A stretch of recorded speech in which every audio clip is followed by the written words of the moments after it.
So, to continue my cop out, the last thing I want to talk about was the main event, which was a segment between Randy Orton and Ric Flair, and sort of Drew McIntyre, but not really.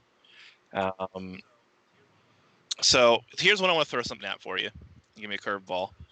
I was really thinking about this after the segment. So just to recap real quick, Ric Flair, Randy Orton says he doesn't need Ric Flair anymore. Ric Flair gives a passionate speech about how, he's 71, he's old, he just wants to be around. He wants to be around the boys, and then he sees, or he sees Randy as like family, and Randy says he's a son that he never had, which of course low blow, right? It was borderline, which was great. And there were so many facets of the promo that I don't want to get into. Like, we're not that kind of show. We don't need to break it down step by step.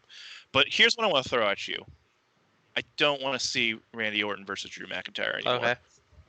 You don't want to see what? I want to see Randy Orton versus Charlotte Flair. I knew you would say that. I should have known you were going to say that. I can see why that would be an idea. Right? I mean, so he low blowed and he punted, even though the lights went out, so we didn't actually see the punt. He punted, but as far as we're concerned, he punted Ric Flair in the head, which we have sold as like this ultra dangerous move. Oh right? Yeah. And they even Charlotte Flair tweeted about it after the show. So Twitter is sort of kayfabe now. And it's fair game. But here, I understand.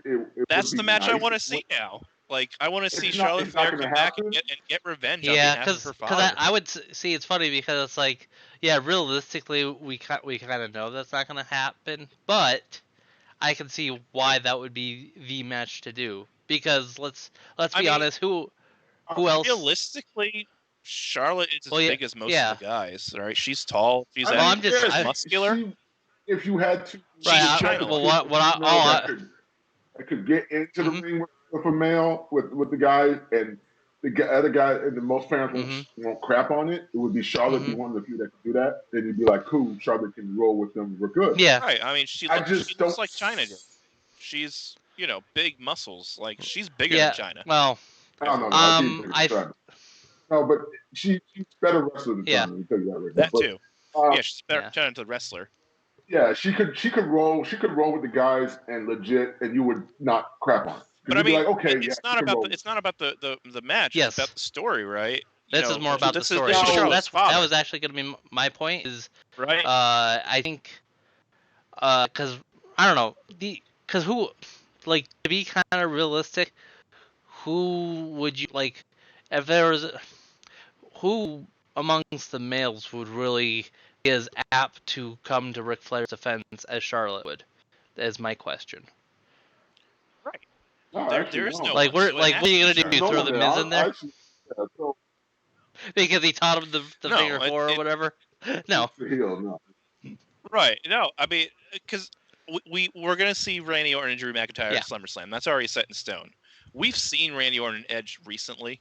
Like, I know Edge is gonna come back and they're gonna continue their program when he comes back injured. But the match we haven't seen, and the match that makes the most sense, is Randy Orton versus Charlotte Flair. Because again, this is Rick's legacy. He had 3 children. Only one of them made it in wrestling, and that was his daughter, Charlotte Flair. And she is presented as the greatest female of all time already, right? She's presented as that thing. And I think this works in a number of ways, because right now people are kind of like sick of Charlotte. She's got like Cena syndrome right now, right? So because she's always being pushed. She was pushed into the Becky Lynch Ronda Rousey match everyone wanted to see, and that was an unpopular decision. She's always hanging around. Right before her injury, she was on all 3 shows.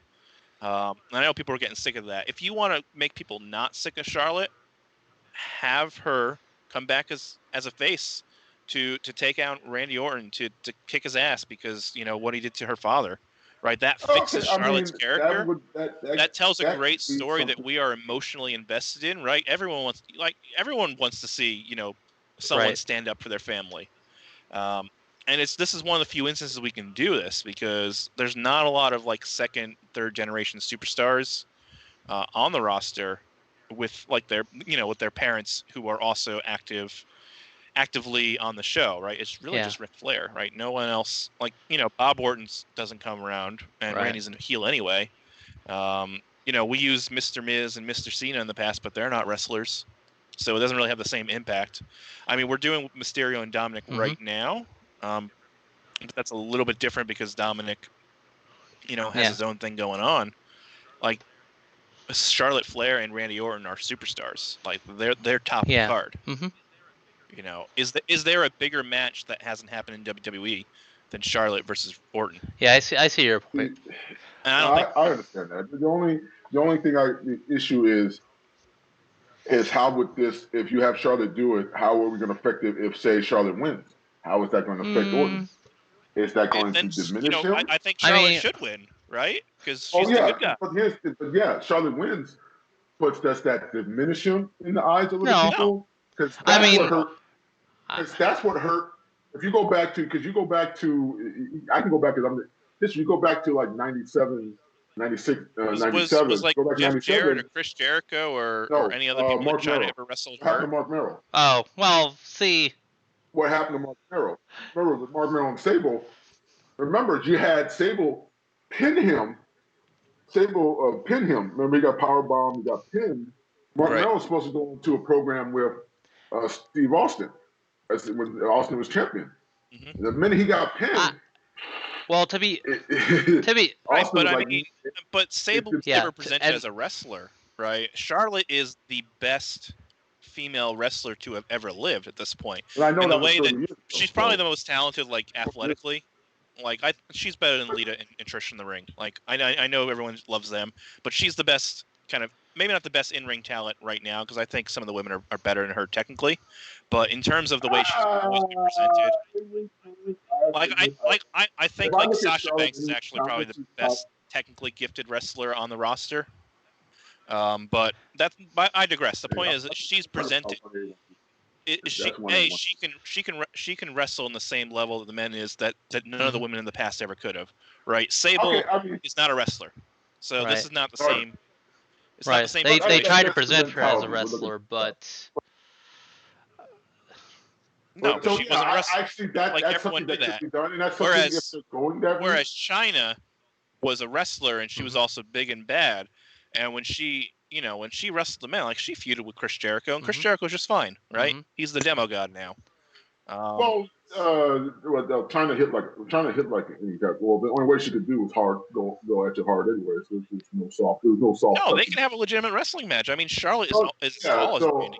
If they want to go this route, I don't know how long is Charlotte out though. There's been any word. You can probably build this for like Survivor Series. Yeah, this isn't. That's what I was thinking. If you want to go, right, this is a Big Four pay-per-view match. This is not Charlotte comes back.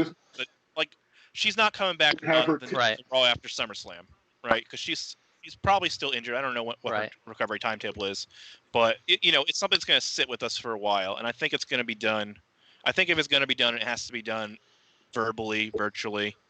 Just a slow build. I think people want to see this match. Like it's a story that you cannot do with any other set of wrestlers, right? There is no one else in the world who can defend Ric Flair like Charlotte Flair can. Right? Okay. Can't do it with anyone else. Say they go down this route. You would see a seed of it probably at some. Well, we already have. I would do if I was behind it. If I would do this, I would just have a distraction. Rick's music. She comes out at the entranceway, distracts Randy Orton. Drew gets the win that way. Bam. That's it. She walks away. That's probably over top, but maybe the music playing. I would if you're going that route. I would. It just comes out in his. Only because WWE is really bad at long-term storytelling. Like we saw that with when Becky Lynch won the World Rumble a couple years ago, right? They had. It was 4 months away, and they had nothing for her to do, so they just kept doing BS, like injuring her and making her fight for her spot over and over again. Like that, I don't happen because Survivor Series is not until November. It doesn't have to be something that has to be hit on the head every week, right? We built Cena and Rock for a year, but we didn't talk about it every week. We talked about it once in a while, and that's what we can do, right? Like Charlotte tweeted, the night either right after Ric Flair or like the day after. I don't know the timeline of the tweet, but it was a tweet directed at Randy Orton. I should have actually caught up what it said because I knew I was going to talk about this. But either way, that's because we have these digital things, these digital platforms now. There's lots of ways you can do it without having Charlotte directly confront Randy Orton. Like, we want to build anticipation towards that. If I'm booking this, I'm building anticipation toward this, because like, I would do it. if I tell you, that way. like, your reaction when I originally suggested it was, "Oh my God, Charlotte versus Randy, that can't happen." And then as I've been talking about it, you've been thinking, well, maybe. I mean, well, maybe. in the context of story, yes. But here's the thing: it's corporate. If this was, it's not in the climate. Right, but your reaction is what most people are going to react to originally. Oh God, a woman wrestling a man, that can't happen. But then, so that's why we need this slow build. I've been talking about this for 10, 15 minutes, and now you're like, okay, well, now instead of thinking about, oh God, this can't happen, now you're thinking about, okay, well, how will we make this happen? And that's the key, right? You can't have Charlotte out Sunday. Because you explained the backstory to me. Because you properly laid out how it could work and everything. Right. Because that's what we need if they're going to do it. Well, yeah, but I mean, lay it out like that. You're just like my proof of concept here. You can't hit us over the head with it. Anyway. No, right. You don't need to book Charlotte versus Randy right now, but that's why I want to throw for you is I think that's the match I want to see now. I don't want. I mean, it's going to happen anyway. Orton would be good because I like Orton. I like Orton is one of the most unappreciated. But I want to throw it out there because I think it's great content for our show. Yeah. And you should stream that or do you tag that because we're gonna move on to the next thing. It's like there's just these stories in wrestling that kind of get your imagination going. When I first thought about this, because I've been thinking about this for a couple days now because Raw was on Monday. I started thinking about this Tuesday. Just getting that wheel turning, and I think that's probably one of the best parts about wrestling. We don't always don't know where we're going, but just kind of get even just it makes as a fan just to be a little part of the show, even if it doesn't go the way you want it to. Like realistically, I am probably on the side of they're probably never going to do a match like this because of that whole let's not have women and men fighting. But I think they should, and I think they'd be literally printing money if they did. This is a money feud. I was gonna say I think the main reason why, especially after you kind of fleshed out the story of it, it would actually potentially work. Is what's funny about it is it does kind of help push against like the immediate thought of, oh well, no, that can't happen for this reason and that reason, because that's a whole other topic in itself, is the topic of intergender wrestling. A good example, and a good example of them trying to tease something and then it just never panning out was what was it? I want to say it was a couple years ago and honestly it was like near the very end of Dean Ambrose being in WWE when they teased the thing between him and Nia Jax, and then they just never went with it. I think they tried to do. Yeah, I mean Nia Jax has mixed up with the men. She was even in the men's. She was even in the men's Royal Rumble like a year or two ago. Right. And she went Randy Orton with I think Randy Orton and one other one. Randy Orton, yeah. So right, and Randy Orton gave her an RKO. Like Randy Orton is not the barrier to this. Definitely, I'm sure if he was told, "Hey, you're going to wrestle Charlotte Flair," he's going to be like, "Great, this sounds awesome."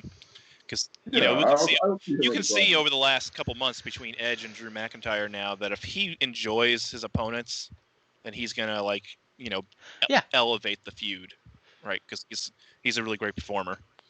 And if he doesn't enjoy it, he's just kind of gonna go them. So like the Ricochets of the world, he doesn't care about. But Edge and now Drew McIntyre and potentially Charlotte, he cares and he's gonna, go for it.